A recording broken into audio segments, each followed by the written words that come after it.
Hi, this is a slightly unusual video as although it's for GCSE citizenship studies, it's dealing with an issue which is taking place right now and has only just started taking place. In other words, it's dealing with the invasion of Ukraine by Russia, which is taking place on the day that I'm recording this, Thursday, the 24th of February 2022. Now, the reason why I'm recording the video is that I think there are lots of different issues which link to citizenship, and so you can put those into context. And also because I think it's important that we look at this issue and what the problems are that are taking place. And there's also been a lot of stuff on social media, some of which is sort of nonsense, basically. Okay, so the first thing to say that, as you'll have seen on the news, Russian forces have invaded Ukraine. It's been done so on the order of the Russian leader, President Putin. Now, the reason why this is so serious is that Ukraine is what's known as a sovereign state. In other words, it's recognized by international law as being a proper country. President Putin has said that he doesn't believe it's a proper country, but he's in the minority of one because almost every other country in the world um, would regard Ukraine as a proper country in its own right, with a proper government, etc. Now, in terms of where they're located, as you probably know, they are neighbouring countries. Russia is the biggest country in the world in terms of size, and the Ukraine is the second largest country in Europe. Russia has a population of 144 million, so not huge, pretty large, but not huge by comparison to China. And Ukraine has a population of 44 million, which is quite a lot less than, for example, the UK. So, one of the questions you might want to ask is why Russia has invaded. Well, there are lots of reasons for the invasion. So, I'm going to give you the reason why Russia believes that it's justified in invading.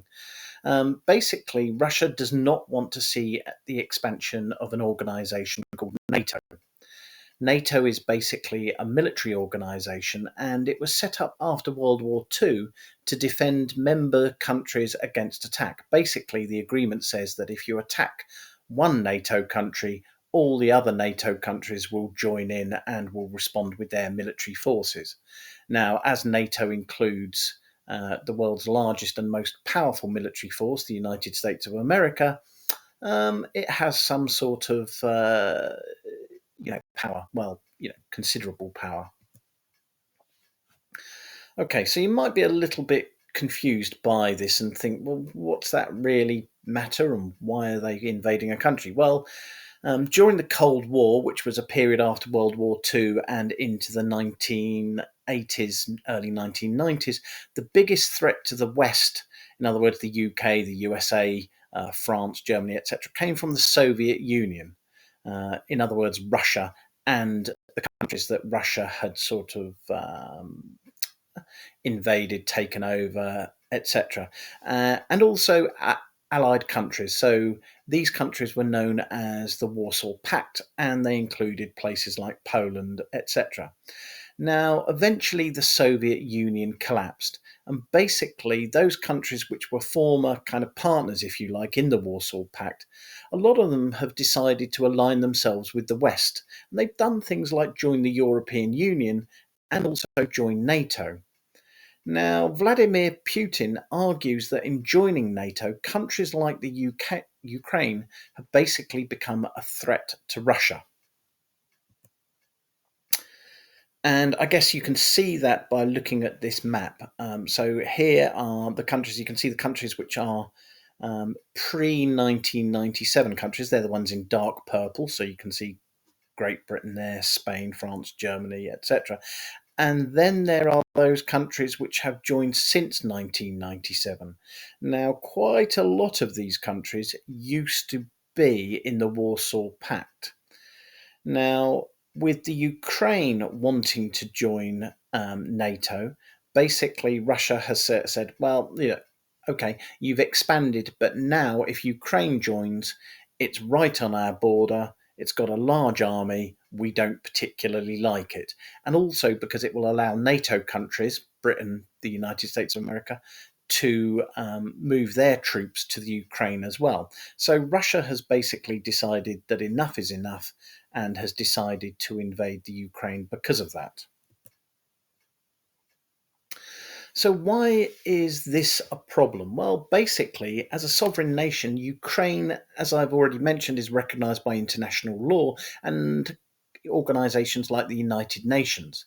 So, by invading, Russia has been accused of basically breaking international law and trying to prevent a sovereign state from making decisions about its future.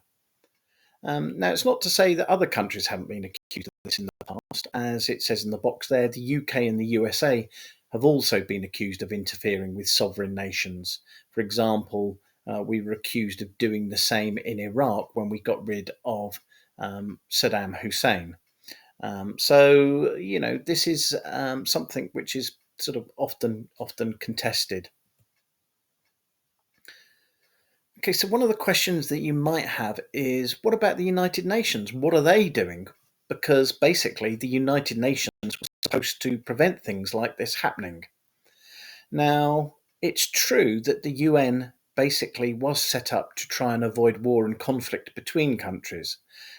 Every single country in the world that wants to be recognised a country, which is at the moment 193 of them, have all joined the United Nations and have all signed up to major agreements like the UN Declaration of Human Rights. However, just because you sign up and agree to something doesn't mean to say that you actually do it.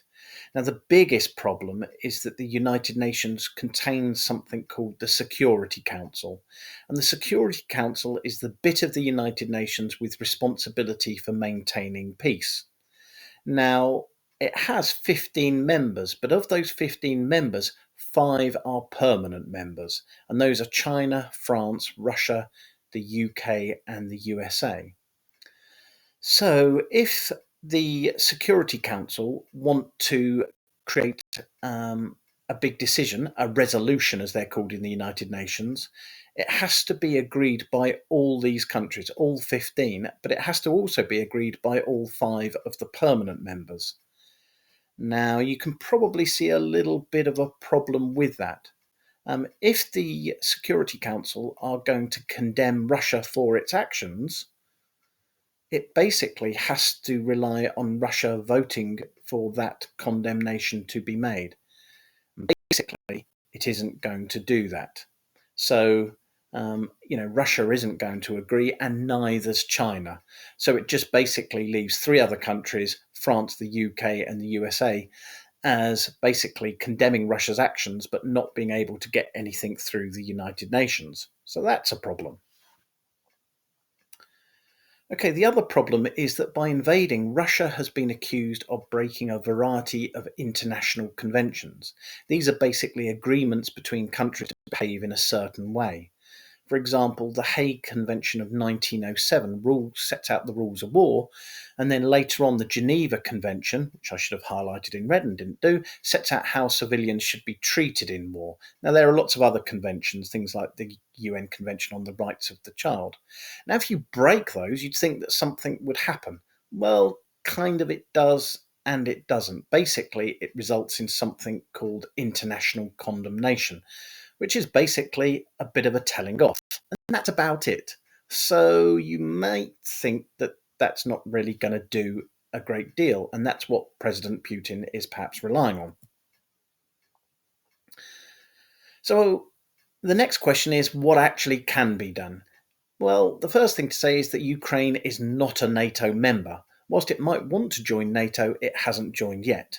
And as a result, NATO isn't going to send any troops to defend Ukraine.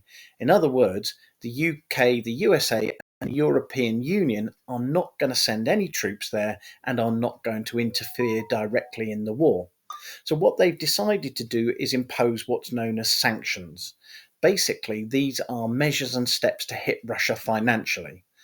A good example of this is that there's a new $10 billion pipeline which has been built. It's there, it's in place to supply Europe with Russian gas. and the use of that pipeline has been stopped. It will not open. Russian banks also can't borrow money from the West, and rich Russians have been told that they can't access their money from European banks, buy property here, things like that. There are also other things that can be done. So, tomorrow, Friday, it looks likely that UEFA are going to strip St. Petersburg, which is in Russia, of holding events such as the Champions League final. Now, that might not seem much, but the idea is that Russia should feel isolated from the rest of the world and that it changes its behaviour. A lot of people, as it says in the box there, might think that this is too little too late and that someone like Vladimir Putin will not care. So I guess the question is, and something that might come up within sort of citizenship exam if you're studying the subject is, do you agree with that statement? Or do you think that the actions that people are taking are meaningful? So, is there anything else that can be done? Well, sort of and sort of not. There are organisations like the International Criminal Court, and they might be able to prosecute anyone accused of war crimes. However, again, there's some difficulty with that, as it's unlikely that the people accused of these crimes, if they take place, and no one's saying that they have, will leave the country where they live. So, as long as they stay put in Russia, they're not going to appear in the International Criminal Court. And again, organisations such as this are often accused of lacking the powers to do anything. So, I guess finally, it leads us to a bit of a situation where we don't actually know what is going to happen next. The most important thing is obviously to watch a reliable news source such as the BBC and not rely on social media where you're getting a lot of fake news. So, I hope this helps understand the situation. And if you are studying citizenship, I hope it helps you understand how citizenship relates to this particular topic.